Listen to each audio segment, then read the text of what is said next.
Sir ಹೇಗಿದೆ ದಾವಣಗೆರೆ ದಕ್ಷಿಣ ಜೊತೆಗೆ Bagalkot youngster ಆಗಿ ಸಮರ್ಥ ನುಗ್ತಿದ್ದಾರೆ, ಇಡೀ ಸರ್ಕಾರ ಅವ್ರ ಜೊತೆಗೆ ನಿಂತಿದೆ. ವಿ ಆರ್ ಶೂರ್ ಇಲ್ಲಿ ಸಮರ್ಥ ಅಲ್ಲಿ ನಮ್ಮ ಚಂದ್ರು ಗೆಲ್ತಾರೆ ಸಂದರ್ಭದಲ್ಲಿ ಬಯಸ್ತೀವಿ. ಸರ್, ದಾವಣಗೆರೆ ದಕ್ಷಿಣದಲ್ಲಿ ಬಿಜೆಪಿ ಒಂದು ಸರ್ಪ್ರೈಸ್ ಅನ್ನ ಮಾಡುತ್ತೆ. ಏನು ಅಂತ ಹೇಳಿದ್ರೆ ಮುಸಲ್ಮಾನರನ್ನ ಓಲೈಕೆ ಮಾಡುವಂತ ಪ್ರಯತ್ನವನ್ನ ಪಡ್ತಾರೆ. ಏನ್ ಹೇಳ್ತಾರೆ? ಪ್ರಧಾನಮಂತ್ರಿ ನರೇಂದ್ರ ಮೋದಿ ಸಾಹೇಬರು ಈ ಮೊನ್ನೆ ನಡೆದಂತ ಚುನಾವಣೆ 3ನೇ ಟರ್ಮ್ ಏನು ಪ್ರಧಾನಮಂತ್ರಿ ಆದ್ರಲ್ಲ, ಲಾಸ್ಟ್ ಒಂದು 15 ದಿನದ ಒಂದು ತಿಂಗಳ ಭಾಷಣ ನೋಡಿ, ಪಾಕಿಸ್ತಾನ ಮಂಗಳಸೂತ್ರ ಮುಸ್ಲಿಮ್ ಕೊಟ್ಟಿಲ್ಲ, ಮುಸ್ಲಿಮ್ಸ್ ಓಟ್ ಅವರಿಗೆ ಡೈವರ್ಟ್ ಆಗಲಿ ಅನ್ನೋ ಉದ್ದೇಶಕ್ಕೆ ಮಾತಾಡ್ತಾರೆ. ಅವ್ರ ಐಡಿಯಾಲಜಿನೇ ಮುಸ್ಲಿಮ್ಸ್ ವಿರುದ್ಧ. ಪ್ರಧಾನಿ ಮೋದಿ ಅವರು ಇನ್ನೊಂದು ಫೇಮಸ್ ಸ್ಪೀಚ್ ಇದೆ ಮುಸಲ್ಮಾನ ಕಮ್ಯುನಿಟಿಯ ಬಗ್ಗೆ. ಬಟ್ಟೆ ಬಣ್ಣ ನೋಡಿ ನಾನು ಇವ್ರು ಯಾರು ಅಂತ ಹೇಳಬಲ್ಲೆ ಅಂತ ಹೇಳ್ಬೋದು. ದಾವಣಗೆರೆ ದಕ್ಷಿಣದಲ್ಲಿ ಈಗ ಬಿಜೆಪಿ ತೋರಿಸ್ತಾ ಇರುವಂತ ಈ ಅಕ್ಕರೆ ಪ್ರೀತಿ ಕನಿಕರದ ಟ್ರಾಪ್ ನ ಒಳಗಡೆ ಏನಾದ್ರೂ ಬೀಳುತ್ತೆ ಅಂತ ಹೇಳಿ ಅನಿಸ್ತಾ ಇದೆಯಾ ಸರ್? ಬೇರೆ ಸ್ಟೇಟ್ ಆಗಲಿ ಸೆಂಟ್ರಲ್ ಆಗಲಿ ಒಂದೇನೋ ಮಾನದಂಡಗಳು ಸಬ್ಜೆಕ್ಟಿವ್ ಬೇಕು, ಅವು ಯಾವ ಇರೋದಿಲ್ಲ. ಕಾಂಟ್ರವರ್ಸಿ ಸರ್, ದಾವಣಗೆರೆ ದಕ್ಷಿಣದಲ್ಲಿ ಮರಾಠ ವೋಟ್ಗಳು ಕೂಡ ಒಂದಷ್ಟು ನಿರ್ಣಾಯಕ, ಅಂದ್ರೆ ಒಂದು ಮೆಜಾರಿಟಿ ಆಫ್ ವೋಟ್ಸ್ ಇದಾವೆ. ಯಾವ ರೀತಿ ಅದನ್ನು ಟ್ಯಾಕಲ್ ಮಾಡ್ತೀರಿ? ಇಷ್ಟು ವರ್ಷ ಅದು ಬಿಜೆಪಿಯ ವೋಟ್ ಬ್ಯಾಂಕ್ ಆಗಿತ್ತು. ಸೊ ಕಾಂಗ್ರೆಸ್ ಪಾರ್ಟಿ ಸಿಂಹಪಾಲ್ ಯಾವಾಗಲೂ ನಮ್ಮ ಸಮಾಜಕ್ಕೆ ಒಂದೇ ಅಲ್ಲ, ನಮ್ಮ ಸಮಾಜಕ್ಕೆ ಕೂಡ ಬಹಳ ಅವಕಾಶ ಕೊಟ್ಟಿದೆ, ಟಿಕೆಟ್ಗಳು ಕೊಟ್ಟಿದ್ದಾರೆ, ಜೊತೆಗೆ ಮಿನಿಸ್ಟರ್ ಕೂಡ ಮಾಡಿದ್ದಾರೆ. ಕೂಡ ಸದಾ ಮಿನಿಸ್ಟರ್ ಇಲ್ಲಿ ತುಂಬಾ ಚಿಕ್ಕವರಲ್ಲ, ತುಂಬಾ ದೊಡ್ಡವರಲ್ಲ ಒಬ್ಬ. ಆದ್ರೆ ಸಮರ್ಥ ವಿಚಾರಕ್ಕೆ ಬಂದಾಗ ಒಬ್ಬ ಇಂಥ ಯುವಕರು ರಾಜಕಾರಣಕ್ಕೆ ಬರುವಂತದ್ದು, ಸಕ್ರಿಯವಾಗುವಂತದ್ದನ್ನ ನೀವು ಯಾವ ರೀತಿಯಾಗಿ ನೋಡ್ತೀವಿ? ಯಾರು ಬ್ಲೆಸ್ಡ್ ಇರ್ತಾರೆ ಸೊಸೈಟಿಯಲ್ಲಿ, ಟಿಕೆಟ್ ವಿಚಾರದಲ್ಲಿ ಗೊತ್ತಿದೆ, ಕಾಂಗ್ರೆಸ್ ನಲ್ಲಿ ಒಂದಷ್ಟು ಮುಸ್ಲಿಂ ಕಮ್ಯುನಿಟಿಯಲ್ಲಿ ಮೆಜಾರಿಟಿ ಇದೆ ಅನ್ನೋ ವಿಚಾರಕ್ಕೋಸ್ಕರ ಒಂದು ವಾಯ್ಸ್ ರೈಸ್ ಆಯ್ತು ಸರ್. ಇದನ್ನೇ ಅಸ್ತ್ರವಾಗಿ ಇಟ್ಕೊಂಡಂತ ಬಿಜೆಪಿ ಮುಸ್ಲಿಂ ಅವರಿಗೆ ಕಾಂಗ್ರೆಸ್ ಮೋಸ ಮಾಡಿದೆ ಅನ್ನೋ ವಿಚಾರವನ್ನ ಇಟ್ಕೊಂಡು ಓಡಾಡ್ತಾ ಇದೆ. ಅವರು ಮುಸ್ಲಿಂ ಪರವಾಗಿಲ್ಲ, ಹಿಂದೂ ಪರವಾಗಿಲ್ಲ. ಅವರು ಗ್ಯಾರಂಟಿ ಸ್ಕೀಮ್ ಈ ಎಲೆಕ್ಷನ್ ನ one of the core subject. ಎಷ್ಟು ಮಟ್ಟಿಗೆ ಪ್ಲಸ್ ಆಗ್ತದೆ? ನಮಸ್ಕಾರ ವೀಕ್ಷಕರೇ, ಡಿಜಿಟಲ್ ಮಾಧ್ಯಮ ಇತಿಹಾಸದಲ್ಲೇ ಮೊದಲ ಬಾರಿಗೆ ವಿನೂತನ ಪ್ರಯತ್ನ. ರಾಜ್ಯದ ಬೇರೆ ಬೇರೆ ಜಿಲ್ಲೆಗಳ ಹಿರಿಯ ಪತ್ರಕರ್ತರುಗಳು ಸೇರ್ಕೊಂಡು ದಾವಣಗೆರೆ ದಕ್ಷಿಣವನ್ನ ಉಪಚುನಾವಣೆಯನ್ನ ಒಟ್ಟಾಗಿ ಕವರ್ ಮಾಡ್ತಾ ಇದೀವಿ. ನಮಗೆ ಖುಷಿ ವಿಚಾರ, ಕರ್ನಾಟಕ ಸರ್ಕಾರದ ಹೆಮ್ಮೆ ಕಾರ್ಮಿಕ ಸಚಿವರಾಗಿರುವಂತಹ ಸಂತೋಷ್ ಲಾಡ್ ಅವರು ಕೂಡ ಅಬ್ಬರದ ಪ್ರಚಾರದಲ್ಲಿ ನಿರತರಾಗಿದ್ದಾರೆ ದಾವಣಗೆರೆಯಲ್ಲಿ. ಅವ್ರನ್ನೇ ಮಾತಾಡ್ಸ್ತಾ ಹೋಗೋಣ. ಮೊದಲನೇದಾಗಿ welcome to our show sir. Thank you. First of all unique ತರದ ಕಾನ್ಸೆಪ್ಟ್ ಟ್ರೈ ಮಾಡ್ತಿದ್ದಾರೆ ನೀವೆಲ್ಲರೂ. I wish you all the best. Hope ನಿಮಗೂ ಸ್ವಲ್ಪ ಜಾಸ್ತಿ ಫ್ರೀಡಮ್ ಸಿಗಲಿ ಕೇಂದ್ರ ಸರ್ಕಾರದಿಂದ ಈ ಸಂದರ್ಭಕ್ಕೆ ಕೇಳಲಿಕ್ಕೆ ಇಚ್ಛೆ ಬಯಸ್ತೀನಿ. ಹೋಪ್ ನಮ್ಮ ವಿಡಿಯೋಸ್ಗಳು ಡೌನ್ಲೋಡ್ ಆಗಬಾರ್ದು. Thank you so much sir. Sir ಹೇಗಿದೆ ದಾವಣಗೆರೆ ದಕ್ಷಿಣ ಜೊತೆಗೆ ಬಾಗಲಕೋಟೆ? ಇಲ್ಲ, ಎರಡೂ ಚೆನ್ನಾಗಿದೆ. ಐ ಥಿಂಕ್ ಕಂಫರ್ಟಬಲ್ ಮಾರ್ಜಿನಲ್ಲಿ ಎರಡೂ ನಾವು ಕ್ಷೇತ್ರ ಗೆಲ್ತೀವಿ ಅಂತ ನನಗೆ ವಿಶ್ವಾಸ ಇದೆ, ನಂಬಿಕೆ ಇದೆ. ಓಕೆ ಸರ್, ಮುಖ್ಯವಾಗಿ ಜಾಸ್ತಿ ಕೇಳಿ ಬರ್ತಾ ಇದ್ದಿದ್ದು ದಾವಣಗೆರೆ ವಿಚಾರಕ್ಕೆ ಅಂತ ಬಂದಾಗ ಟಿಕೆಟ್ ವಿಚಾರದಲ್ಲಿ ಸಾಕಷ್ಟು ವ್ಯತ್ಯಾಸಗಳು, ಕುಟುಂಬ ಮತ್ತೊಂದು ಮಗದೊಂದು. ಈಗ ಅದ್ರ ಪೋಸ್ಟ್ ಮಾರ್ಟಮ್ ಅಗತ್ಯ ಇಲ್ಲ, ಆದ್ರೂ ಕೂಡ ಯಂಗ್ಸ್ಟರ್ ಆಗಿ ಸಮರ್ಥ ನುಗ್ತಿದ್ದಾರೆ, ಇಡೀ ಸರ್ಕಾರ ಅವ್ರ ಜೊತೆಗೆ ನಿಂತಿದೆ. ಏನ್ ಅನ್ಸುತ್ತೆ ಸರ್ ನಿಮಗೆ? ಅಲ್ಲ, ಗೆಲ್ತೀವಿ ಡೆಫಿನೆಟ್ಲಿ. ದಿಸ್ ಗೊಂದಲ ಇತ್ತು, ಆ ಡಿಫ್ರೆನ್ಸಸ್ನೆಲ್ಲ ಓವರ್ಕಮ್ ಮಾಡಿದ್ದೇವೆ. ಹೈಕಮಾಂಡು ಪ್ಲಸ್ ಇಲ್ಲಿರ್ತಕ್ಕಂಥ ಲೋಕಸ್ಥಳೀಯ ಲೀಡರ್ಗಳು, ನಮ್ಮ ಪಕ್ಷದ ಮುಖಂಡರುಗಳೆಲ್ಲ ಸೇರಿ ಡಿಫ್ರೆನ್ಸ್ ಅಂತ ಇರತಕ್ಕಂಥದ್ದು ನಿಜ ಇತ್ತು. ಬಟ್ ಅದನ್ನೆಲ್ಲ ಓವರ್ಕಮ್ ಮಾಡಿ ಈಗ ಚುನಾವಣೆಗೆ ಆಲ್ರೆಡಿ ಇನ್ನೊಂದು 2 ದಿನದಲ್ಲಿ ವೋಟಿಂಗ್ ಇದೆ. I think we are sure ಇಲ್ಲಿ ಸಮರ್ಥ ಅಲ್ಲಿ ನಮ್ಮ ಚಂದ್ರು ಗೆಲ್ತಾರೆ ಅಂತ ಈ ಸಂದರ್ಭಕ್ಕೆ ಕೇಳಲಿಕ್ಕೆ ಇಚ್ಛೆ ಬಯಸ್ತೀನಿ. ಸರ್, ದಾವಣಗೆರೆ ದಕ್ಷಿಣದಲ್ಲಿ ಬಿಜೆಪಿ ಒಂದು ಸರ್ಪ್ರೈಸ್ ಅನ್ನ ಮಾಡ್ತು. ಏನು ಅಂತ ಹೇಳಿದ್ರೆ ಮುಸಲ್ಮಾನರನ್ನ ಓಲೈಕೆ ಮಾಡುವಂತ ಪ್ರಯತ್ನವನ್ನ ಪಡ್ತು. ಏನ್ ಹೇಳ್ತೀರಿ ಸರ್? ಅದು ಹೇಳ್ತಿರೋದು, ಇದು ಭಾಳ ಒಳ್ಳೆಯ ಪ್ರಶ್ನೆ ಇದೆ. ಭಾಳ ಆಳವಾಗಿ ನಾವು ಚರ್ಚೆ ಮಾಡಬೇಕು. ಅವರು ಇಲ್ಲಿ ಮುಸಲ್ಮಾನರ ಪರವಾಗಿ ಮಾತನಾಡ್ತಿರೋದು ಅದು okay, it's only for timing. But over all ನೀವು ಪರ್ಸೆಪ್ಷನ್ ನೋಡಿದ್ರೆ, ಭಾರತ ದೇಶ ಪರ್ಸೆಪ್ಷನ್ ಕಳೆದ 12 ವರ್ಷ ನೋಡಿದ್ರೆ ಅವರು ಪರ್ಫಾರ್ಮೆನ್ಸ್ ಮೇಲೆ ಜಾಸ್ತಿ ಫೋಕಸ್ ಮಾಡಲ್ಲ. ಉದಾಹರಣೆಗೆ ಪ್ರಧಾನಮಂತ್ರಿ ನರೇಂದ್ರ ಮೋದಿ ಸಾಹೇಬರು ಈ ಮೊನ್ನೆ ನಡೆದಂಥ ಚುನಾವಣೆಯಲ್ಲಿ 3ನೇ ಟರ್ಮ್ ಏನು ಪ್ರಧಾನಮಂತ್ರಿ ಆದ್ರಲ್ಲ, ಲಾಸ್ಟ್ ಒಂದು 15 ದಿನದ ಒಂದು ತಿಂಗಳ ಭಾಷಣ ನೋಡಿ, ಪಾಕಿಸ್ತಾನ ಮಂಗಳಸೂತ್ರ ಅಂದರೆ ಒಬ್ಬ ದೇಶದ ಪ್ರಧಾನಮಂತ್ರಿ 2 ಬಾರಿ ಸಂಪೂರ್ಣ 10 ವರ್ಷ ಸಂಪೂರ್ಣ ಬಹುಮತ ಸಿಕ್ಕು, ಮತ್ತು ನೀವೇ ಸಬ್ಕಾ ಸಾಥ್ ಸಬ್ಕಾ ವಿಕಾಸ್ ಅಂತ ನೀವೇ ಹೇಳಿದ್ರಿ. ಚುನಾವಣೆ ಬಂತು, ನರೇಶನ್ ಎಲ್ಲಿಗೆ ಬಂತು? ಸೊ ಅವರು ಇದೊಂದು ಏನೋ ಸುಮ್ಮನೆ ಕಾಟಾಚಾರಕ್ಕೇನೋ ಮುಸ್ಲಿಮಿಗೆ ಕೊಟ್ಟಿಲ್ಲ, ಮುಸ್ಲಿಮ್ಸ್ ಓಟ್ ಅವರಿಗೆ ಡೈವರ್ಟ್ ಆಗಲಿ ಅನ್ನೋ ಉದ್ದೇಶಕ್ಕೆ ಮಾತಾಡ್ತಾರೆ. ಅವ್ರ ಐಡಿಯಾಲಜಿನೇ ಮುಸ್ಲಿಮ್ಸ್ ವಿರುದ್ಧ. ಐಡಿಯಾಲಜಿ ಆಫ್ BJPಗೆ ನಾವು ಡಿಸ್ಪ್ಯೂಟ್ ಮಾಡಲ್ಲ, ರೆಸ್ಪೆಕ್ಟ್ ಇರಬೇಕು. Every ideology there should be respect in the democratic system. But ಆದರೆ ಬರೀ ಇವ್ರನ್ನೇ ಬೈಯೋದು. 12 ವರ್ಷ ಆಗ್ಲಿಕ್ಕೆ ಬಂತು, ನೆಹರೂರನ್ನ ಬೈತಾರೆ. ದಿನ ಬೆಳಗ್ಗೆ ಇದ್ದರೆ ಮುಸಲ್ಮಾನರನ್ನ ಟಾರ್ಗೆಟ್ ಮಾಡೋದು, ಬೈಯೋದು, ಅಥವಾ ಬಾಂಗ್ಲಾದೇಶ ಅಥವಾ ಪಾಕಿಸ್ತಾನ ಅಥವಾ ಅಫ್ಘಾನಿಸ್ತಾನ. ಇವು 12 ವರ್ಷದಲ್ಲಿ ಇತ್ತೀಚಿನ ದಿನಮಾನಗಳಲ್ಲಿ ನೀವು ಯಾವುದೇ ಮೀಡಿಯಾದಲ್ಲಿ ಹೋದರೆ ಜಾಸ್ತಿ ಜನಕ್ಕೆ ಇದೆಲ್ಲ ಡಿಬೇಟ್ ಮಾಡಲಿಕ್ಕೆ ಒಂದು ಪ್ರಯತ್ನ ಮಾಡಿದ್ದಾರೆ. ಅದು ಬಿಟ್ಟರೆ ಬೇರೆ nothing else for them. So ಒಟ್ಟಾರೆ ನೀವು ಕೇಳಿರ್ತಕ್ಕಂಥ ಪ್ರಶ್ನೆಗೆ ಇವರಿಲ್ಲಿ ಮಾತನಾಡ್ತಕ್ಕಂಥದ್ದು ಕೇವಲ ಅದು ಮೊಸಳೆ ಕಣ್ಣೀರು, ಇದು ಯಾವುದಕ್ಕೆ ಇಂಟ್ರೆಸ್ಟ್ ಇಲ್ಲ, ಅದು ಬರೀ ವೋಟ್ ಡಿವೈಡ್ ಆಗ್ಬೋದು ಅನ್ನೋ ಉದ್ದೇಶಕ್ಕೆ ಹೇಳ್ತಾರೆ ಅಷ್ಟು ಬಿಟ್ಟರೆ ಏನಿಲ್ಲ. ಸರ್, ಈಗ ನೀವು ಮಂಗಳಸೂತ್ರದ ಬಗ್ಗೆ ಏನು ಹೇಳಿದ್ರಿ, ಪ್ರಧಾನಿ ಮೋದಿ ಅವರ ಇನ್ನೊಂದು ಫೇಮಸ್ ಸ್ಪೀಚ್ ಇದೆ ಮುಸಲ್ಮಾನ ಕಮ್ಯುನಿಟಿಯ ಬಗ್ಗೆ. ಬಟ್ಟೆ ಆ ಬಣ್ಣ ನೋಡಿ ನಾನು ಇವ್ರು ಯಾರು ಅಂತ ಹೇಳಬಲ್ಲೆ ಅಂತೇಳಿ ಒಂದು ಸ್ಟೇಟ್ಮೆಂಟ್ ಅನ್ನು ಕೊಟ್ಟಿದ್ರು. ಸರ್, ಅಂತಹ ಸಂದರ್ಭದಲ್ಲಿ ದಾವಣಗೆರೆ ದಕ್ಷಿಣದಲ್ಲಿ ಮುಸಲ್ಮಾನ ಕಮ್ಯುನಿಟಿ ಈಗ ಬಿಜೆಪಿ ತೋರಿಸ್ತಾ ಇರುವಂತ ಈ ಅಕ್ಕರೆ ಪ್ರೀತಿ ಕನಿಕರದ ಟ್ರಾಪ್ ನ ಒಳಗಡೆ ಏನಾದ್ರೂ ಬೀಳುತ್ತೆ ಅಂತೇಳಿ ಅನಿಸ್ತಾ ಇದೆಯಾ ಸರ್ ನಿಮ್ಮ ಕ್ಯಾಂಪೇನ್ ನ ಪ್ರಕಾರ? ಕ್ಯಾಂಪೇನ್ ನಮಗಿದೆ, ಜನ ಎಲ್ಲೂ ಓಟ್ ಹಾಕ್ಬೇಕು, ಓಟ್ ಹಾಕ್ತಾರೆ. ಬಟ್ ನಾವು ಹೇಳ್ತಿರೋದು beyond this we are going. ಅಂದರೆ ಏನು ಚುನಾವಣೆ ಬಂದಾಗ ಏನು ಸಬ್ಜೆಕ್ಟ್ ಅಂತಕ್ಕಂಥದ್ದು ನಿಮ್ಮ ಮುಖಾಂತರ ಫ್ಯೂಚರಿಸ್ಟಿಕ್ ಆಗಿ ಆಗಬೇಕು. ಏನು ಸಬ್ಜೆಕ್ಟಿವ್ ಚುನಾವಣೆ ಹೆಂಗಿರ್ಬೇಕಂತಕ್ಕಂಥದ್ದು ನಿಮ್ಮ ಮಾಧ್ಯಮ ಮುಖಾಂತರ ಆಗಲಿ. ಏನು ಇಶ್ಯೂ ಬೇಸ್ ಹೆಂಗೆ ಎಲೆಕ್ಷನ್ ಆಗಬೇಕು, ಯಾವ ಇಶ್ಯೂಸ್ ಬಗ್ಗೆ ಮಾತನಾಡಬೇಕಂತಕ್ಕಂಥದ್ದು ಆಗಲಿ ಅಂತ ತಮ್ಮ ಮುಖಾಂತರ ಹೇಳಲಿಕ್ಕೆ ಇಚ್ಛೆ ಬಯಸ್ತೇನೆ. ಯಾಕಂದರೆ whenever there is election in this country, there has to be state ಆಗಲಿ ಸೆಂಟ್ರಲ್ ಆಗಿರಲಿ, ಒಂದೇನೋ ಮಾನದಂಡಗಳು ಸಬ್ಜೆಕ್ಟಿವ್ ಬೇಕು. ಅವು ಯಾವ ಇರೋದೇ ಕಾಂಟ್ರವರ್ಸಿ ಆ್ಯಂಡ್ ಕಾಂಟ್ರವರ್ಸಿ. ಸೊ ನೀವು ಬೆಳಗ್ಗಿನಿಂದ ಸಾಯಂಕಾಲವರೆಗೆ ಜನರಿಗೆ ನಾವೇ including you and me all people, if you want to feed controversies, real subject real issues ಹೋಗೇ ಬಿಡ್ತದೆ. ಸೊ ಜನ ಅದನ್ನೇ ಫೀಡ್ ತೊಗೊಳ್ತಾರೆ, ಅದೇ ರೀತಿಯಾಗಿ ರಿಯಾಕ್ಟ್ ಮಾಡ್ತಾರೆ. ಸೊ ಇಟ್ ಈಸ್ ಹೋಲಿಸ್ಟಿಕ್ಕಾಗಿ ನಮ್ಮನ್ನೆಲ್ಲ ರೆಸ್ಪಾನ್ಸಿಬಿಲಿಟಿ. ಸೊ ನಾವು ಮೊನ್ನೆ ನೀನು 2 ಹುಡುಗರು ಸಿಕ್ಕಿದ್ರು, ನಾನು ಅಂದರೆ you are all watch dog, they are the watch dog of this democracy. Younger ಜನ್ರೇಷನ್ನು ಅವರು, I personally request all the younger generation to participate ಅಂದರೆ ಬಂದು ಜಂಡ ಹಿಡಿಬೇಕು, ಯಾರು ಪಾರ್ಟಿ ಪರ್ಬೇಕಂತಲ್ಲ, ಹತ್ತರಿಂದ ನೋಡಬೇಕು ಚುನಾವಣೆ ರಾಜಕಾರಣ, ಹತ್ತರಿಂದ ಅರ್ಥ ಮಾಡ್ಕೋಬೇಕಂದ್ರೆ ಈ ದೇಶಕ್ಕೆ ರಾಜಕೀಯ ಅನಿವಾರ್ಯ ಇದೆ. ಹೆಂಗೆ ನಡೀತದೆ ನಮ್ಮ ಡೆಮೋಕ್ರಸಿ ಸೆಟಪ್ನಲ್ಲಿ. ಅವರು ಎಷ್ಟು ಇದನ್ನು ಕೇರ್ಲೆಸ್ ಆಗಿ ತೊಗೊಂಡ್ರೆ ಅಷ್ಟು ನಮಗೆ ಹೊಡ್ತಾಯಿದೆ, ಸಮಾಜಕ್ಕೆ ಹೊಡ್ತಾಯಿದೆ. ಸೊ ಭಾಳ ಹತ್ತರಿಂದ ಸೂಕ್ಷ್ಮವಾಗಿ ಅರ್ಥ ಮಾಡ್ಕೊಂಡು ಪಾಲಿಸಿ ಬಗ್ಗೆ, ಪ್ರೋಗ್ರಾಮ್ಸ್ ಬಗ್ಗೆ, ಸರ್ಕಾರದ ಬಗ್ಗೆ ಇವತ್ತು ಇನ್ಫಾರ್ಮೇಷನ್ ಜಾಸ್ತಿ ಸಿಗೋದ್ರಿಂದ ಕ್ಲೋಸಾಗಿ ಮಾನಿಟರ್ ಮಾಡಿ, ನಾಟ್ ಗೋಯಿಂಗ್ ಬಯಾಸ್ಡ್ ಆಗಿ ಯಾವುದೋ ಒಂದು ಇನ್ಸಿಡೆಂಟ್ನ ತೊಗೊಂಡು ತಲೆ ಮೇಲೆ ಹಾಕೋಣತಕ್ಕಂಥ ಇದನ್ನ ಅವಶ್ಯಕತೆ ಇಲ್ಲ. ಯಾಕೆ ಹೇಳ್ತಾ ಇದ್ದೀನಿ ಅಂತಂದರೆ, ನಾನು ಈ ದೊಡ್ಡ ದೇಶ ಇದು, ಇನ್ಸಿಡೆಂಟ್ಸ್ಗಳು ಬರ್ತವೆ, ಅಕ್ಕರಾಗ್ತವೆ, ಹೋಗ್ತವೆ, ಚೇಂಜ್ ಆಗ್ತಾನೆ ಇರ್ತದೆ. ಆದರೆ ಒಂದು ಮಾತ್ರ ನಿಜ, ಈ ದೇಶ ಬಿ ಜೆ ಪಿದಲ್ಲ, ಈ ದೇಶ ಕಾಂಗ್ರೆಸ್ದಲ್ಲ, ಯಾವ ಪೊಲಿಟಿಕಲ್ ಪಾರ್ಟಿದಲ್ಲ. So people should use their brain, knowledge and wisdom, then only decide rather than going on controversies ಅಂತ ಈ ಸಂದರ್ಭಕ್ಕೆ ಕೇಳಕ್ಕೆ ಇಚ್ಛೆ ಬಯಸ್ತೀನಿ. ಸರ್, ದಾವಣಗೆರೆ ದಕ್ಷಿಣದಲ್ಲಿ ಮರಾಠ ಓಟ್ಗಳು ಕೂಡ ಒಂದಷ್ಟು ನಿರ್ಣಾಯಕ, ಅಂದ್ರೆ ಒಂದು ಮೆಜಾರಿಟಿ ಆಫ್ ವೋಟ್ಸ್ ಇದಾವೆ. ಯಾವ ರೀತಿ ಅದನ್ನು ಟ್ಯಾಕಲ್ ಮಾಡ್ತೀರಿ? ಇಷ್ಟು ವರ್ಷ ಅದು ಬಿಜೆಪಿಯ ವೋಟ್ ಬ್ಯಾಂಕ್ ಆಗಿತ್ತು, ಈ ಸಲ ನೀವೇನಾದರೂ ಆ ಕಡೆ ಧುಮುಕಿ ಅದನ್ನ ಗ್ರಾಬ್ ಮಾಡೋದ ಕೆಲಸ ಮಾಡ್ತೀರಾ ಅಂತ ಹೇಳ್ತೀವಲ್ಲ. ನೀವು ಕೇಳಿದ ಒಳ್ಳೆ ಪ್ರಶ್ನೆ ಇದೆ. ಕಾಂಗ್ರೆಸ್ನ ಯಾಕೆ ಐಡಿಯಾಲಜಿಕಲಿ ಲೈಕ್ ಮಾಡ್ಬೇಕಂತಂದ್ರೆ, Congress is one particular party that has taken every micro minority also into consideration. ಇವಾಗಲ್ಲ ಇತಿಹಾಸದಾಗ ನೋಡ್ರಿ, ಜೈನ್ ಸಮುದಾಯ ಇರ್ಬೋದು, ಸಣ್ಣ ಸಮುದಾಯ ಇದ್ದರೂ ಕೂಡ ನಾವು ಬೀಂಗ್ ಮರಾಠ. ಸೊ ನನಗೆ ಮಿನಿಸ್ಟರ್ ಮಾಡಿದ್ದಾರೆ. ಮೊದಲು ನನಗಿಂತ ಮುಂಚೆ ಎಮ್ ಐ ಗೋರ್ಪಡಿರಿದ್ರು, ಅದಕ್ಕಿಂತ ಮುಂಚೆ ಮೋರೆಯವರಿದ್ದರು. ಮೋಳೆ ಸಾಹೇಬ್ರಿಗೆ ಬಿ ಜೆ ಪಿಯಲ್ಲಿ ಎಮ್ ಎಲ್ ಸಿ ಆಗಿದ್ದಾರೆ, ನಮ್ಮ ನಾಯಕರು, ನಮ್ಮ ಸಮಾಜ ನಾಯಕರವರು.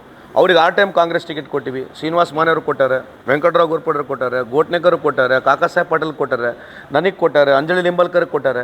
ಸೊ ಕಾಂಗ್ರೆಸ್ ಪಾರ್ಟಿ ಸಿಂಹಾಪಾಲ್ ಯಾವಾಗಲೂ ನಮ್ಮ ಸಮಾಜಕ್ಕೆ ಒಂದೇ ಅಲ್ಲ, ನಮ್ಮ ಸಮಾಜಕ್ಕೆ ಕೂಡ ಭಾಳ ಅವಕಾಶ ಕೊಟ್ಟಿದೆ, ಟಿಕೆಟ್ಗಳು ಕೊಟ್ಟಿದ್ದಾರೆ, ಜೊತೆಗೆ ಮಿನಿಸ್ಟರ್ ಕೂಡ ಮಾಡಿದ್ದಾರೆ. ಎಮ್ ಐ ಗೋರ್ಪಡ್ರು ಸದಾ ಮಿನಿಸ್ಟರ್ ಇದ್ದರು. SR ಮೋರೆ ಸಾಹೇಬರು ಧಾರವಾಡನಾಗಿದ್ದರು. ಸೊ ಮರಾಠ ಸಮಾಜ ಜೊತೆಗೆ ಬೇರೆ ಎಲ್ಲ ಸಣ್ಣ ಸಮಾಜಕ್ಕೆ ಕೂಡ ಕಾಂಗ್ರೆಸ್ ಗುರುತಿಸಿದೆ, ಟಿಕೆಟ್ ಕೊಟ್ಟಿದೆ. ಅದಕ್ಕೆ ಅಂಬೇಡ್ಕರ್ ಸಾಹೇಬ್ರು ಹೇಳೋದು, ನೀವು ಎಷ್ಟೇ ಭಾಷಣ ಮಾಡಿ ವೋಟ್ ಬ್ಯಾಂಕ್ ಮಾಡೋದಕ್ಕಿಂತ ಆ ಸಮಾಜಗಳಿಗೆ ಅಧಿಕಾರ ಕೊಡಬೇಕು ಅನ್ನೋದಕ್ಕೆ ಅಂಬೇಡ್ಕರ್ ಸಾಹೇಬ್ರು ಹೇಳಿರ್ತಕ್ಕಂಥ ವಾದನ ಕಾಂಗ್ರೆಸ್ ಪಕ್ಷ ನಂಬುತ್ತೆ. ನಾವು ಸೋತರೂ ಪರವಾಗಿಲ್ಲ, ಕೆಲವು ಟೈಮ್ ಟಿಕೆಟ್ ಕೊಟ್ಟೇ ಕೊಡ್ತೀವಿ. ಆ ವಿಶ್ವಾಸ ಇರೋದ್ರಿಂದ ನಮ್ಮ ಸಮಾಜದ ಮುಖಂಡರಲ್ಲಿ ಮನವಿ ಮಾಡ್ತಕ್ಕಂಥದ್ದು, it's a more of A secular party. ಈ ಪಾರ್ಟಿನ ಬೆಂಬಲಿಸಬೇಕು. ನಾನು ಹೋಗಿ ಅವರ ಮನವಿ ಕೂಡ ಮಾಡ್ಕೊಂಡಿದ್ದೀನಿ. ನನಗೆ ವಿಶ್ವಾಸ ಇದೆ, ಈ ಬಾರಿ ಒಟ್ಟಾರೆ ಬರೀ ಮರಾಠ ಸಮಾಜ ಅಂತಕ್ಕಂಥದ್ದಲ್ಲ, ಈ ಭಾಗದಲ್ಲಿ ಹಾಗೂ ನಮ್ಮ ಬಾಗಲಕೋಟೆ ಭಾಗದಲ್ಲಿ, ದಾವಣಗೆರೆ ಭಾಗದಲ್ಲಿ ಪ್ರೋಗ್ರೆಸಿವ್ ಆಗಿರ್ತಕ್ಕಂಥ ಕಾಂಗ್ರೆಸ್ ಪಕ್ಷದ ವಿಚಾರ ಕಾರ್ಯಕ್ರಮಗಳನ್ನ ಕೈ ಹಿಡಿತಾರೆ ಅಂತ ಈ ಸಂದರ್ಭಕ್ಕೆ ಹೇಳಿಕೆ ಇಚ್ಛೆ ಬಯಸ್ತೇನೆ. ಸರ್, ಈ ಒಂದು ಕ್ಯಾಬಿನೆಟ್ಲಿ ತುಂಬ ಪಾದರಸದಂತೆ ಕೆಲಸ ಮಾಡ್ತಿದ್ದೀರಿ.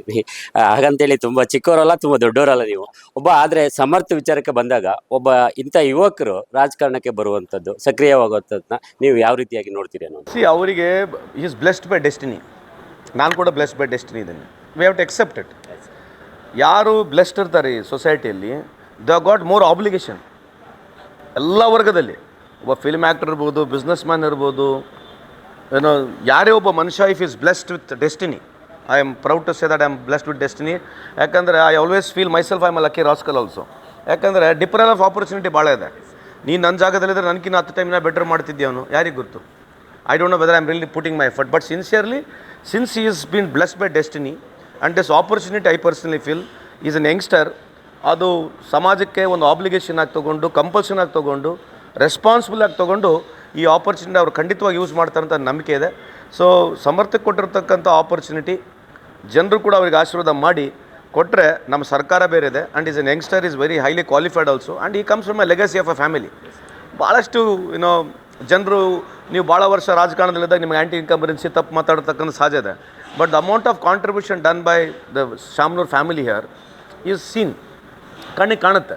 ಮಾಡಿಲ್ಲ ಅಂತಲ್ಲ, ಅವ್ರ ಫ್ಯಾಮಿಲಿ ಶಾಮ್ನೂರ್ ಸಾಹೇಬರು is not there with us, is passed away. Mallanna ಆಗಿರಲಿ, ಈಗ ನಮ್ಮ ಪ್ರಭಾ ಕಾಕ ಆಗಿರಲಿ, ಹಾಗೂ ಈಗ ಇವರು ಫ್ಯಾಮಿಲಿ ಮಾಡಿರ್ತಕ್ಕಂಥದ್ದು ಸೇವೆ ಇದೆ.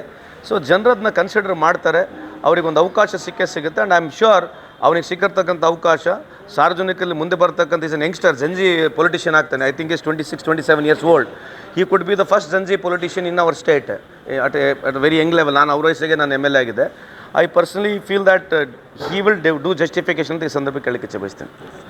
ಟಿಕೆಟ್ ವಿಚಾರದಲ್ಲಿ ಗೊತ್ತಿದೆ, ಕಾಂಗ್ರೆಸ್ನಲ್ಲಿ ಒಂದಷ್ಟು ಮುಸ್ಲಿಂ ಕಮ್ಯುನಿಟಿಯಲ್ಲಿ ಮೆಜಾರಿಟಿ ಇದೆ ಅನ್ನೋ ವಿಚಾರಕ್ಕೋಸ್ಕರ ಒಂದು ವಾಯ್ಸ್ ರೈಸ್ ಆಯಿತು ಸರ್. ಕೊನೆಗೆ ಸಮರ್ಥ ಅವರಿಗೆ ಟಿಕೆಟ್ ಆಯಿತು. ಇದನ್ನೇ ಅಸ್ತ್ರವಾಗಿ ಇಟ್ಕೊಂಡಂಥ BJP ಮುಸ್ಲಿಂ ಅವರಿಗೆ ಕಾಂಗ್ರೆಸ್ ಮೋಸ ಮಾಡಿದೆ ಅನ್ನೋವಂಥ ವಿಚಾರವನ್ನು ಇಟ್ಕೊಂಡು ಓಡಾಡ್ತಾ ಇದೆ. ಇಲ್ಲಿ ನಿಜವಾಗ್ಲೂ ಸರ್ ಮೋಸ ಮಾಡಿರೋದು BJPನ ಕಾಂಗ್ರೆಸ್ ಅನ್ನೋದು? ಮೋಸ ಮಾಡ್ತಕ್ಕಂಥದ್ದು BJP. ಯಾಕೆ ಹೇಳ್ತೀನಿ ಕೇಳ್ರಿ, ಅವರು ಮುಸ್ಲಿಂ ಪರವಾಗಿಲ್ಲ, ಹಿಂದೂ ಪರವಾಗಿಲ್ಲ. ಅವರು ಹಿಂದೂ ಪರವಾಗಿ ಯಾಕಿದ್ದಾರೆ? ಆಯಿತು, ಹಿಂದೂ ಪರವಾಗಿ ಮಾತನಾಡ್ತಾರೆ, ಆಯ್ತು ಮಾತಾಡ್ರಿ. ಏನು ಹಿಂದೂ ಪರವಾಗಿ ನೀವು ಮಾತನಾಡ್ತಿದ್ರೆ ನೀವೇನು ಮಾಡಿದಿರಿ 12 ವರ್ಷದಲ್ಲಿ? ಎಲ್ಲರಿಗೂ ಸೇಮ್ ಸ್ಕೀಮ್ ಇದೆ. ಈ ದೇಶದಲ್ಲಿ ಸಂವಿಧಾನ ಇದೆ, ಎಲ್ಲ ರಾಜ್ಯಗಳಲ್ಲಿ ಅವರು ಇದ್ದಾರೆ, ಕೆಲವು ರಾಜ್ಯಗಳಲ್ಲಿ ನಾವಿದ್ದೀವಿ. ಭಾರತ ಸರ್ಕಾರ ಕಳೆದ 12 ವರ್ಷ ನಡೆದಾರೆ. ನೀವು ಹಿಂದೂ ತಾನೆ? ನೀವು ಹಿಂದೂ, ನಾನು ಹಿಂದೂ. ಏನಿದೆ ಸ್ಪೆಷಲ್ ಸ್ಕೀಮ್ ಏನಿದೆ ನಮಗೆ ಹೇಳು. ಈಗ ಇಲ್ಲಿ ಭಾಳ ಜನ ಹಿಂದೂಗಳಿದ್ದಾರೆ, ಅಲ್ಲಿ ಬಡವ ಹಂಗೆ ಇದ್ದಾನೆ. ಬಿಹಾರ್ನಲ್ಲಿ ಇವತ್ತು ಪರ್ ಕ್ಯಾಪಿಟಲ್ ಇನ್ಕಮು 60,000 ಇದೆ. ಅಂದರೆ ಒಬ್ಬ ಮನುಷ್ಯನ ವರ್ಷಕ್ಕೆ ಆದಾಯ 60,000 ಇದೆ. ಅದು ಮತ್ತೆ ಇಂದಿರಾ ಗಾಂಧಿ ಸ್ಕೀಮ್ ಬಿಟ್ಟು, ಇಂದಿರಾ ಗಾಂಧಿ ಸ್ಕೀಮ್ ಏನಿತ್ತಂದರೆ widow pension, old age pension, ಅಂಗವಿಕಲರ ಮಾಸಾಸನ, ಫ್ರೀ ರೇಷನು ನಾವು ಅವಾಗಲಿಂದ ಕೊಡ್ತಾಯಿದ್ದೀವಿ.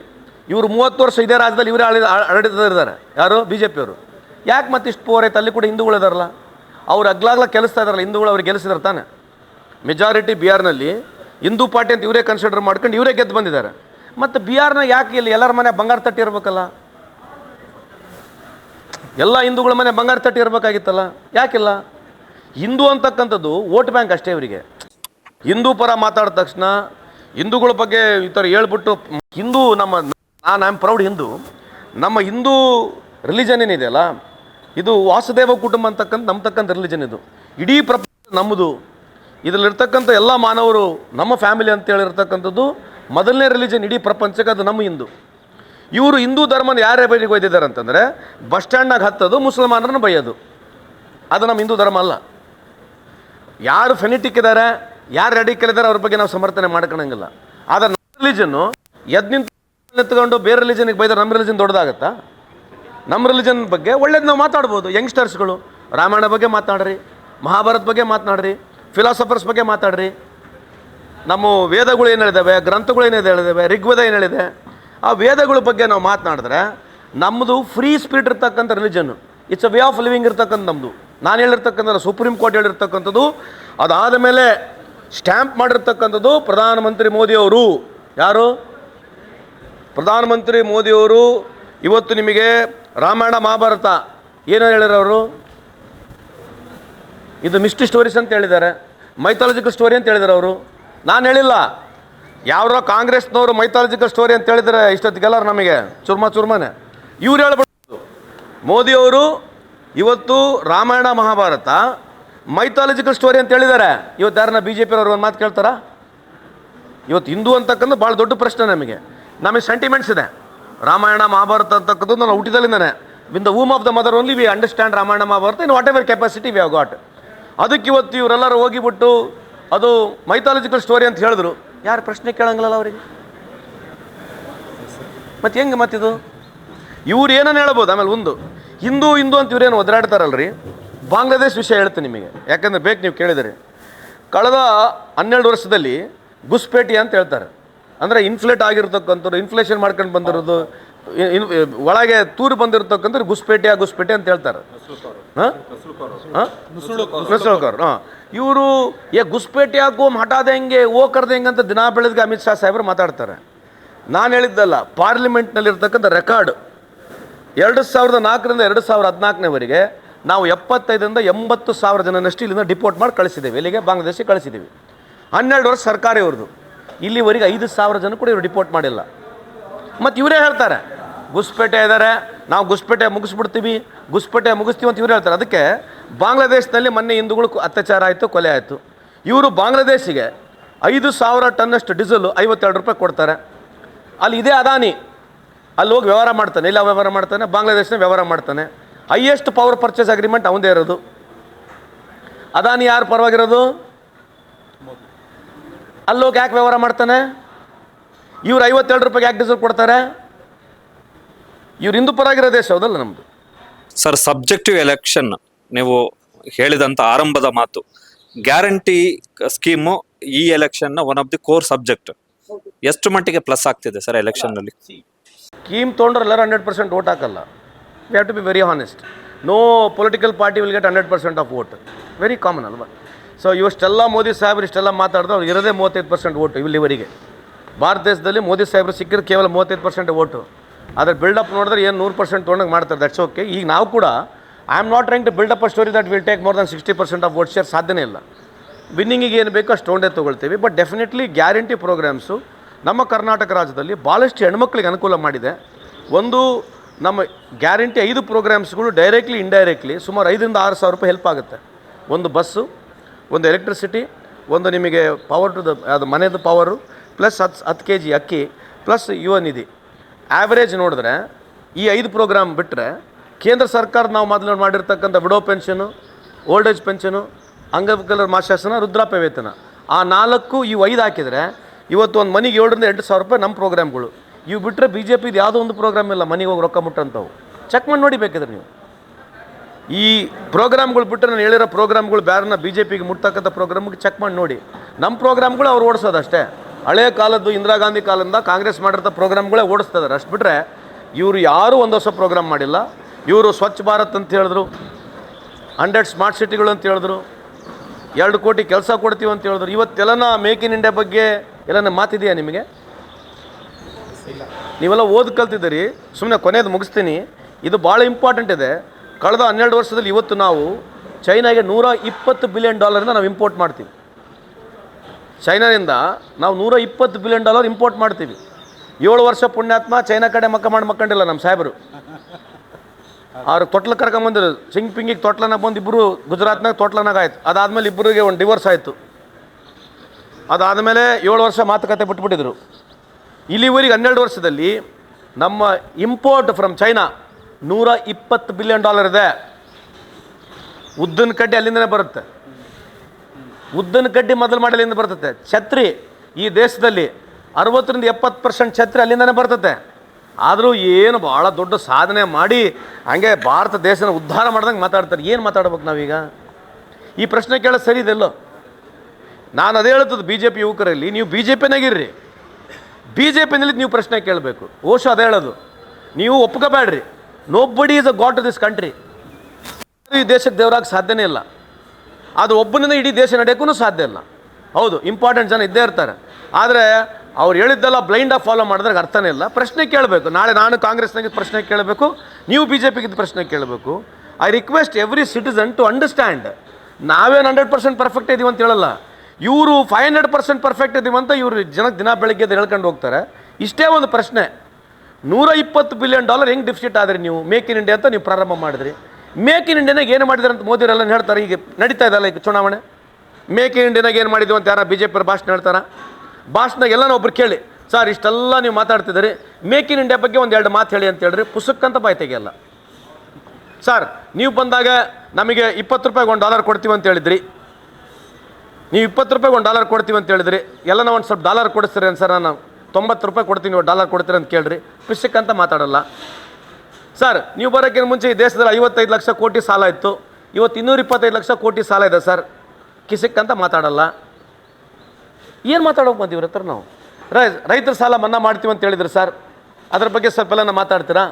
ರೈತರ ಆದಾಯ ದುಪ್ಪಟ್ಟು ಮಾಡ್ತೀವಿ ಅಂತ ಹೇಳಿದ್ರು. ಆಮೇಲೆ ನಾವು ನಮ್ಮ ಹೆಂಡ್ರ ಮಕ್ಕಳೆಲ್ಲ ನಾವು ಬುಲೆಟ್ ಟ್ರೈನ್ ಟಿಕೆಟ್ ತೊಗೊಂಡು ಕೂತ್ಕೊಂಡ್ಬಿಟ್ಟಿವಿ. ನಮ್ಮ ಮನೆಗೆ ಬುಲೆಟ್ ಟ್ರೈನ್ ಅದು ಹೆಂಗೆ ಟಿ ವಿಯಾಗ ತೋರಿಸ್ಬಿಟ್ರೆ ಅಂದ್ರೆ ನಮ್ಮ ಮನೆಯಿಂದ ಹೋಗ್ಬಿಟ್ಟಿದ್ದಾವಲ್ಲ ಬುಲೆಟ್ ಟ್ರೈನು. 100 ಸ್ಮಾರ್ಟ್ ಸಿಟಿ ಹೆಂಗಿತ್ತು ಅಂತಂದ್ರೆ ನಾನು ಏನೋ ಅಮೇರಿಕ ಇದ್ದಂಗೆ ತೋರಿಸ್ಬಿಟ್ರು. ಆಮೇಲೆ ಡಿಮಾನಿಟೇಷನ್, ಏನು ಡಿಮಾನಿಟೇಷನ್ ಅರ್ಭಟ ನೋಡ್ಬೇಕು, ಅಬ್ಬಬ್ಬಬ್ಬಬ್ಬಬ್ಬ. ಅದ್ರಾಗ ಚಿಪ್ ಅಲ್ಲಿರ್ತತೆ, ಚಿಪ್ ಇಲ್ಲಿರ್ತತೆ, ಚಿಪ್ ಅಲ್ಲಿರ್ತತೆ, 100 ಅಡಿ ಕೆಳಗಿಟ್ರು ಚಿಪ್ ಇರ್ತಂತೆಲ್ಲ ಟಿ ವಿಗೆ ತೋರಿಸಿದ್ರು. ಎಲ್ಲೈತೆ ಇವತ್ತು 2,000 ರೂಪಾಯಿ ನೋಟ್ ಎಲ್ಲಿದೆ ನಿಮ್ಮದು?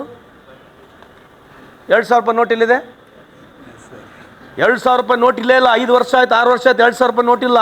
ಇವತ್ತು 500 ರೂಪಾಯಿ ನೋಟು ಸಿಗಲ್ಲ ನಿಮಗೆ. ಸ್ವಲ್ಪ ತಡ್ಕೊಳ್ಳಿ, 500 ರೂಪಾಯಿ ನೋಟು ಸಿಗಲ್ಲ. ಇದ್ರ ಬಗ್ಗೆ ಎಲ್ಲಿ ಚರ್ಚೆನೇ ಇಲ್ಲ. ಆ ದುರಂಧರ್ ಪಿಕ್ಚರ್ ಮಾಡಿ ಜನಕ್ಕೆ ಸುಳ್ಳು ಹೇಳ್ತಾ ತೋರಿಸ್ತಾ ಇದ್ದಾರೆ. ಆ ದುರಂಧರ್ ಪಿಕ್ಚರ್ನಾಗಿ 4 ವಿಲನ್ಗಳಿದ್ದಾರೆ. 2014 ಇಸ್ವಿನೆಲ್ಲ ಸತ್ತೋಗಿರೋದು ಅವರು. ಇವರು 2016 ಇಸ್ವಿನಾಗ ಇವ್ರು ಪಾಕಿಸ್ತಾನ ಹೋದವರು. ಯಾರು? ಮೋದಿ ಸಾಹೇಬರು ಪಾಕಿಸ್ತಾನಿಗೆ ಹೋಗಿ ನವಾಜ್ ಶರೀಫ್ ಜೊತೆ ಕೂತ್ಕೊಂಡು ಅವ್ರ ತಾಯಿಗೆ ಹೋಗಿ ಶಾಲ ಹಾಕಿ, ನಾನೆಲ್ಲ ಅವ್ರ ಟ್ವೀಟ್ ಇದೆ, ಬೇಕಾದ್ರೆ ಚೆಕ್ ಮಾಡಿ ನೋಡ್ರಿ. ಯಾರ್ದು? ಮೋದಿ ಸಾಹೇಬ್ರ ಟ್ವೀಟ್ ಇದೆ, ಅವ್ರದ್ದು ಫೋಟೋ ಇದೆ. ಸರ್ಪ್ರೈಸ್ ವಿಸಿಟ್ ಲಂಡನ್ನಿಂದ ಹೋಗ್ಯಾರ. ಅದೇನು ಪ್ರೋಟೋಕಾಲ್ ಪ್ರಕಾರ ಅಲ್ಲ. ಇದ್ರ ಬಗ್ಗೆ ಎಲ್ಲಿ ಚರ್ಚೆ ಅಲ್ಲ. ಇವರು ಅಫ್ಘಾನಿಸ್ತಾನ ಬಗ್ಗೆ ಉಲ್ಟಾ ಮಾತಾಡ್ತಿದ್ರು. ಈಗ ಅಫ್ಘಾನಿಸ್ತಾನ ಜೊತೆ ಭಾಳ ಲವ್ ಇದೆ. ಅಫ್ಘಾನಿಸ್ತಾನ ಫಾರಿನ್ ಮಿನಿಸ್ಟರ್ ಇಲ್ಲಿ ಬಂದ್ಬಿಟ್ಟು ನಾನು ಪ್ರೆಸ್ ಮೀಟ್ ಮಾಡೋಕ್ಕಲ್ಲಿ ಯಾರು ಹೆಣ್ಮಕ್ಳು ಇರಬಾರ್ದು ಅಂತ ಹೇಳ್ತಾನೆ. ನಾವು ಒಪ್ತೀವಿ ಅದನ್ನು. ಏನು ನಮ್ಮ ಹೆಣ್ಮಕ್ಳು ಅಂದರೆ ದೇವರು, ಲಕ್ಷ್ಮೀ, ಸರಸ್ವತಿ, ನಮ್ಮ ಮಾತೆಯವರು ಅಂತ ಭಾರಿ ದೊಡ್ಡ ಭಾಷಣ ನೋಡ್ಬೇಕು. ಅಬ್ಬಬ್ಬಬ್ಬ ಅರ್ಭಟದ ಭಾಷಣ ಇವ್ರದ್ದು. ಹೆಣ್ಮಕ್ಳಂದ್ರೆ ಹೆಂಗೆ, ಹೆಣ್ಮಕ್ಳಂದ್ರೆ ಹಿಂಗೆ. ಅವನು ಕೆಲಸಕ್ಕೆ ಬರ್ದು ಒಬ್ಬ ಫಾರಿನ್ ಮಿನಿಸ್ಟ್ರು ನಮ್ಮ ದೇಶಕ್ಕೆ ಬಂದು ನಾನು ಮಾಡೋ ಪ್ರೆಸ್ ಮೀಟ್ನಾಗೆ ಹೆಣ್ಮಕ್ಳು ಇರಬಾರ್ದು ಅಂತಂದರೆ, ಆ ಪ್ರೆಸ್ ಮೀಟ್ನಾಗ ಯಾರು ಹೆಣ್ಮಕ್ಳು ಇರಲಿಲ್ಲ. ಆ ದೇಶದಲ್ಲಿ ಹೆಣ್ಮಕ್ಳಿಗೆ ಓದೋಕ್ಕೆ ಅವಕಾಶ ಕೊಡಲ್ಲ. ಎಲ್ಲಿ? ಅಫ್ಘಾನಿಸ್ತಾನ. ನೀವು ಅಗಲಾಗಲ ಹೋಗ್ಲಿ ಅವ್ರ ಹತ್ರ ಅಪ್ಪಿಕೊಂತಿದ್ರಿ, ಆಯಿತು ಪೊಲಿಟಿಕಲ್ ರೀಸನ್ಸ್ ಇರಲಿ, ನಾವು ಮಾಡ. ಬಟ್ ನೀವು ಹೇಳೋದು ಬಿಲ್ಡಪ್ ಹೆಂಗಿದೆ? ಏನು ಬಿಲ್ಡಪ್ ನೋಡ್ಬೇಕು ಇವ್ರು ಕೊಡೋ ಬಿಲ್ಡಪ್ಗಳು ನೋಡ್ಬಿಟ್ರೆ ಬಾ ಏನು ಹಂಗೆ ಬೇರೆ ರಾಷ್ಟ್ರಗಳಿಗೆಲ್ಲ ನಾವೇ ಇಲ್ಲಿಂದ ಮಂತಿಗೆ ಅನಿಸ್ತೀವಿ ಅನ್ನಂಗೆ ತೋರಿಸ್ತಾರೆ. ಆಯಿತು, ಭೂಟಾನ್ ಎಲ್ಲಿದೆ? ಭೂಟಾನಿಗೆ ನಮ್ಮ ಸಂಬಂಧ ಹೆಂಗಿದೆ? ಶ್ರೀಲಂಕಾ ಜೊತೆ ನಮ್ಮ ಸಂಬಂಧ ಹೆಂಗಿದೆ? ಮಾಲ್ಡೀವ್ ಜೊತೆ ನಮ್ಮ ಸಂಬಂಧ ಹೆಂಗಿದೆ? ಬಾಂಗ್ಲಾದೇಶ ಜೊತೆ ನಮ್ಮ ಸಂಬಂಧ ಹೆಂಗಿದೆ? ಇರಾನ್ ಜೊತೆ ನಮ್ಮ ಸಂಬಂಧ ಹೆಂಗಿದೆ? ನೇಪಾಳ ಜೊತೆ ನಮ್ಮ ಸಂಬಂಧ ಹೆಂಗಿದೆ? ಎಲ್ಲನೂ ಸ್ವಲ್ಪ ಮಾತಾಡಿ ಕೇಳಿ ನೋಡೋಣ. ಸುಮ್ಮನೆ ವಿಶ್ವಗುರು ಎಲ್ಲಿದೆ? ಒಂದು ಮ್ಯಾಗ್ಝಿನ್ ಬಂದಿತ್ತು, times magazine, most powerful people in the world 100 ಜನದ ಹೆಸರಿದೆ. ಯಾವಾಗಲೂ ಭಾರತ ದೇಶದ ಒಬ್ಬರು ಹೆಸರಿರ್ತಿತ್ತು. ಈ ವರ್ಷ ಅದು ಹೆಸರು ಇಲ್ಲ. ಚೆಕ್ ಮಾಡಿ ನೋಡ್ರಿ. ಮತ್ತು ವಿಶ್ವಗುರು ಹೆಂಗಾಗ್ತೀರಿ ನೀವು? ವಿಶ್ವಗುರು ಹೆಂಗಾಗ್ತೀರಿ? ಸೊ ಅದಕ್ಕೆ ಈ ವಿಶ್ವಗುರು ಅಂತಕ್ಕಂಥ ಕಾನ್ಸೆಪ್ಟ್ ಕಂಪ್ಲೀಟ್ ಫೇಲ್ ಆಗಿದೆ. ಈ ದಿನಗಳಲ್ಲಿ ಅಸಲಿ ವಿಚಾರವಾದಂಥ ಮಾತುಕತೆನ ನೀವು ಚರ್ಚೆ ಮಾಡಿರಿ. ನೀವು 4 ಜನ ಸೇರಿದ್ದೀರಿ. ಒಂದಿಷ್ಟು ಮಾನದಂಡಗಳು ಇವು ಬಿಟ್ಟರೆ ಕಾಂಟ್ರವರ್ಸಿ ಕೇಳಲೇಬಾರ್ದು ಅಂತಕ್ಕಂಥದ್ದು. ಆ ರೀತಿ ಆದರೆ that will be more helpful. Executive ಆಗಿರಬೇಕು, ಇನ್ಫಾರ್ಮೇಟಿವ್ ಆಗಿರಬೇಕು. ಸ್ವಲ್ಪ ಮಟ್ಟಿಗೆ 10-20% ಇರಲಿ. ಬಟ್ ನಾವು ಎಲೆಕ್ಷನ್ ನರೇಷನ್ ಏನಿದೆ, ಇಟ್ ಇಸ್ ಓನ್ಲಿ ಆನ್ ಕಾಂಟ್ರವರ್ಸಿನೇ. ನಾವು ಇಡೀ ದೇಶದಲ್ಲಿ ಎಲೆಕ್ಷನ್ ನಾವು ಫೈಟ್ ಮಾಡಿದ್ರೆ ಕಾಂಟ್ರವರ್ಸಿ ಮೇಲೆ ಆಗಿಬಿಟ್ರೆ ಮತ್ತು ಸಾರ್ವಜನಿಕರ ತಪ್ಪೇನಿದೆ? ನಾವೆಲ್ಲ ತಪ್ಪು ಮಾಹಿತಿ ಕೊಡ್ತೀವಿ, ನಾನು ಸುಳ್ಳು ಹೇಳ್ತೀನಿ, ನೀವು ಸುಳ್ಳು ಹೇಳ್ತೀರಿ, ಅವರು ಸುಳ್ಳು ಹೇಳ್ತಾರೆ. ಈ ಥರ ಹೋದರೆ ಈ ಪ್ರಜಾಪ್ರಭುತ್ವ ವ್ಯವಸ್ಥೆಗೆ ದೊಡ್ಡ ವ್ಯಾಲ್ಯೂ ಉಳಿಯೋಂಗಿಲ್ಲ. ಯಾವ ಸರ್ಕಾರಗಳು ಬಂದರೆ ಏನಾಗೋದಿದೆ? ಸೊ ಸಬ್ಜೆಕ್ಟಿವ್ ಆಗಬೇಕು, ಫೋಕಸ್ಡ್ ಆಗಬೇಕು, ಪ್ರೋಗ್ರೆಸಿವ್ ಆಗಿರ್ಬೇಕಂತಕ್ಕಂಥದ್ದು ನನ್ನ ವಿಚಾರ.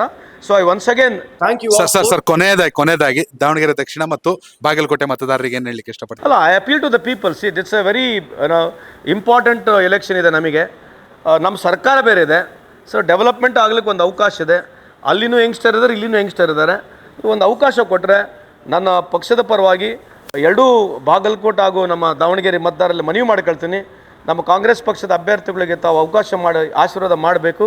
ನಮ್ಮ ಸರ್ಕಾರ ಇನ್ನು ಸಂಪೂರ್ಣ 2 ವರ್ಷದ ಅವಧಿಯಲ್ಲಿ ಇನ್ನೂ ಹೆಚ್ಚಿನ ಪ್ರಮಾಣದಲ್ಲಿ ನಾವು ಡೆವಲಪ್ಮೆಂಟ್ ಮಾಡಲಿಕ್ಕೆ ಅನುಕೂಲ ಆಗುತ್ತೆ. ತಮ್ಮ ಸಹಕಾರವನ್ನು ಕೋರ್ತಾ 2 ಮಾತನ್ನು ಮುಗಿಸ್ತೇನೆ. ನಮಸ್ಕಾರ ಸರ್. ತುಂಬಾ ಧನ್ಯವಾದಗಳು. ಕೇವಲ ದಾವಣಗೆರೆ ದಕ್ಷಿಣ ಮತ್ತು ಬಾಗಲಕೋಟೆಗೆ ಇಡೀ ವಿಶ್ವನ ಪರಿಚಯ ಮಾಡಿಸ್ಕೊಟ್ಬಿಟ್ರಿ. ವೀಕ್ಷಕರೇ, ಇದು ಕಾರ್ಮಿಕ ಸಚಿವರ ಮಾತು. ವಿಶೇಷವಾಗಿ ನೀವು 4 ಜನ, you can add still more, but I personally feel ಇರಲಿ, ಸ್ವಲ್ಪ ಮಟ್ಟಿಗೆ ಮಸಾಲ ಇರಬೇಕು, ಕಾಂಟ್ರವರ್ಸಿನೂ ಇರಬೇಕು. That's the way of life. But ಬರೀ ಕಾಂಟ್ರವರ್ಸಿನೇ ಆಗಬಾರ್ದು ಅಂತಕ್ಕಂಥದ್ದು ನನ್ನ ವಾದ. I am trying to be clear from my heart. ನಾನು ಇಂಟೆನ್ಷನ್ನು ಒಳಗಡೆ ನಾನೇನು ಅಲ್ಲಿ ಮುಚ್ಚಿಕೊಂಡು ಇಲ್ಲಿ ಮುಚ್ಚಿಕೊಂಡು ಮಾತಾಡ್ಲಿಕ್ಕೆ ಪ್ರಯತ್ನ ಮಾಡ್ತಿಲ್ಲ. I want to be very honest in my life time. It's not that ನಾವೇ ಭಾಳ ಗ್ರೇಟು, ನಮ್ಮದೇ ಗ್ರೇಟ್ ಅಂತ ಹೇಳಕ್ಕೆ ಹೋಗಲ್ಲ. But to the best of my knowledge and ability ನಾನು ಆಲ್ಮೋಸ್ಟ್ BJPಗೆ ನಾವು ರೆಸ್ಪೆಕ್ಟ್ ಮಾಡಬೇಕು. BJP ಅವ್ರು ಯಾರು? They are part of our integral part of the system. BJP, JDS, CPM, CPI, independent, AAP, ನಾವೆಲ್ಲರೂ ಈ ದೇಶದಲ್ಲಿ ವ್ಯವಸ್ಥೆಯಲ್ಲಿ ಬಂದಿರತಕ್ಕಂಥದ್ದು ಬದಲಾವಣೆ ತರಲಿಕ್ಕೆ ತಾನೆ. How can we hate each other?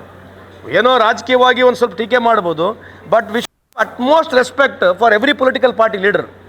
ಆ ವ್ಯವಸ್ಥೆಯಲ್ಲಿ ನಾವು ಬೆಳಿಬೇಕಂತಕ್ಕಂಥದ್ದು ನನ್ನ ಒಂದು ಆಸೆ ಇದೆ. ಅದಕ್ಕೆ ನೀವೆಲ್ಲರೂ ಸಹಕರಿಸಬೇಕು, ಈ ರೀತಿಯಾದ ವಾತಾವರಣ ಡೆವಲಪ್ ಆಗಲಿ ಅಂತೇಳಿ ನಿಮ್ಮಲ್ಲಿ ಕೂಡ ಮನವಿ ಮಾಡಿಕೊಳ್ತೀನಿ. ನಮಸ್ಕಾರ. Thank you so much sir, ಒಳ್ಳೆಯದ.